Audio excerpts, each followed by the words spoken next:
Another outstanding performer here in our David Austin trial garden at Overdevest Nurseries is this beautiful variety here, which is called Vanessa Bell. Now, what's interesting about this variety is that it's a nice, strong, vigorous grower that actually seems to be doing better here in the US than it does in its original country, which of course is England. I'm reliably told that in England it gets to about maybe 3.5 foot high or thereabouts. But when you look at these plants here, and we have 4 of them planted, this one, then the 2 that were over there where I started walking, if you look at them, you'll see that they're really vigorous and strong growing and obviously enjoying our conditions here.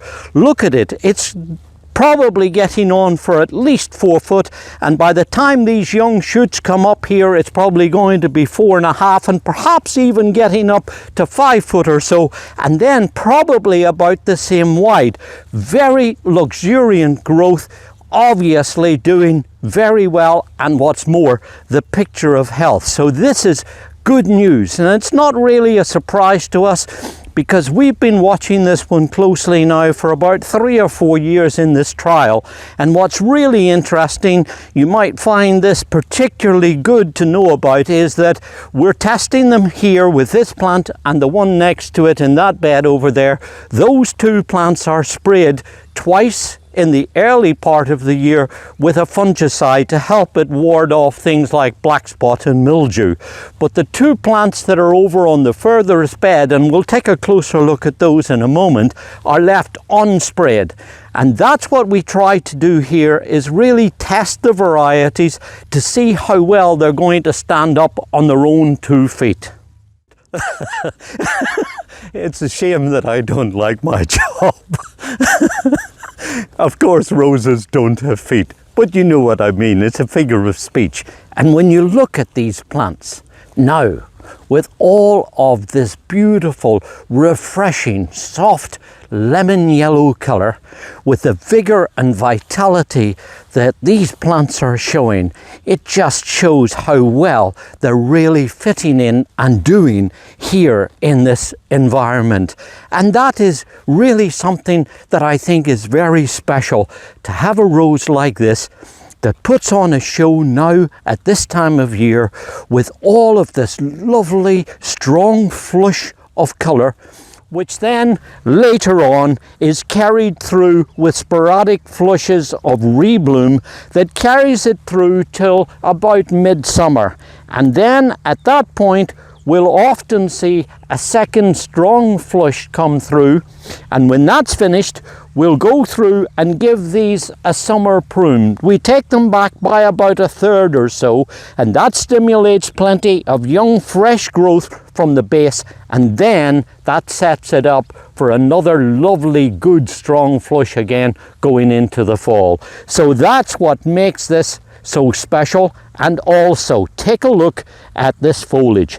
It's thick and leathery and glossy, and I dare say that's what's helping it to withstand the diseases that I was talking about, and why it's such a good disease-resistant variety here in our trial. And remember that this plant and the one over there were 2 plants that have never been sprayed, and look at it, look how beautiful that is.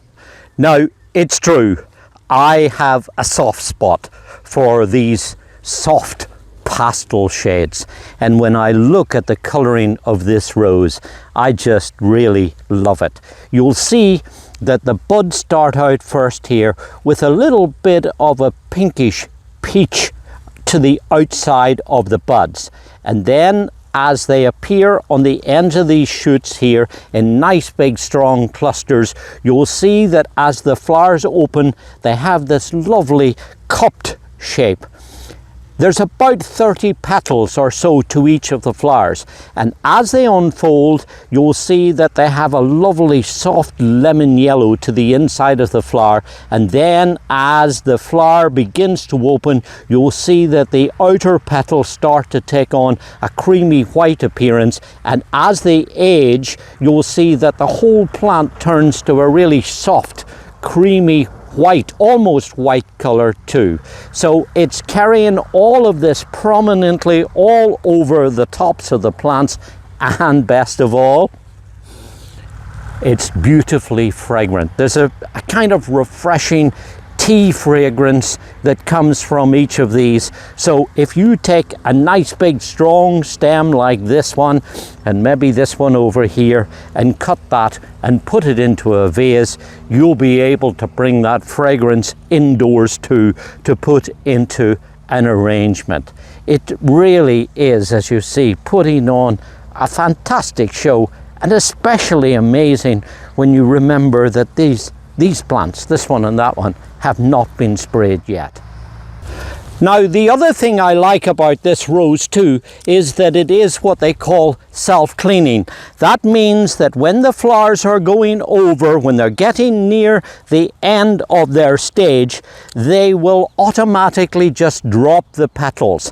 And that's important with roses like this that have these incurved petals, that have these cup petals, because sometimes if you get a rainy, cloudy, wet spell, the petals on the outside kind of stick together. They call it balling, and so it tends to be a bit unsightly. But with this variety, that really doesn't happen, because as the flowers get to that stage, they begin to shatter and the petals fall off, and that means that you really don't have that happening to it. And the other thing that's good about this too is that it's very hardy. This is a zone 5 plant, so it'll grow anywhere in our mid-Atlantic and northeastern region. And as you see, all you want is really just an average garden soil, as long as it's free draining.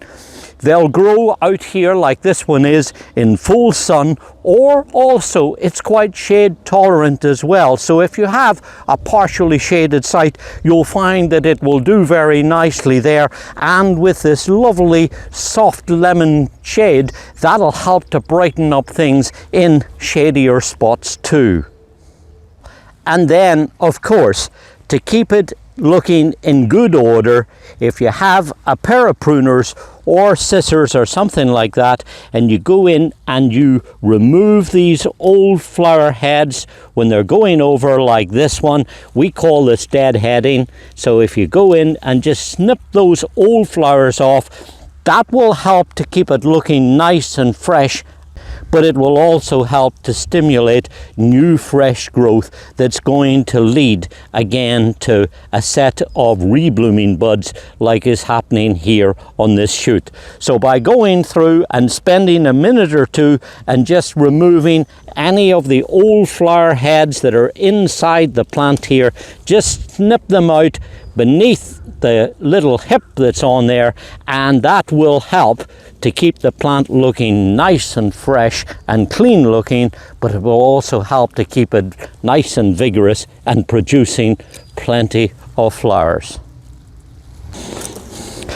And what I mustn't forget to tell you is that we grow these here in containers in our nursery. They're nice, big, strong, well-formed plants. They're shipped out when they're in flower, so when you go to the garden centre and you look at them, you'll be able to see all of these things for yourself. And should you be interested, the name Vanessa Bell commemorates an interior designer and artist who was actually a sister to the writer Virginia Woolf. She formed the Bloomsbury Group, a group of philosophers, intellectuals and artists who met in West Central London in the area known as Bloomsbury in the first half of the 20th century. And as you see, this is really a beautiful rose, and one that we think will do especially well in your garden. So look for a space for it. See if there's somewhere that you're going to be able to enjoy having it in your garden too. This is David Wilson. Enjoy your gardening. It's good for us, and it's good for our environment as well.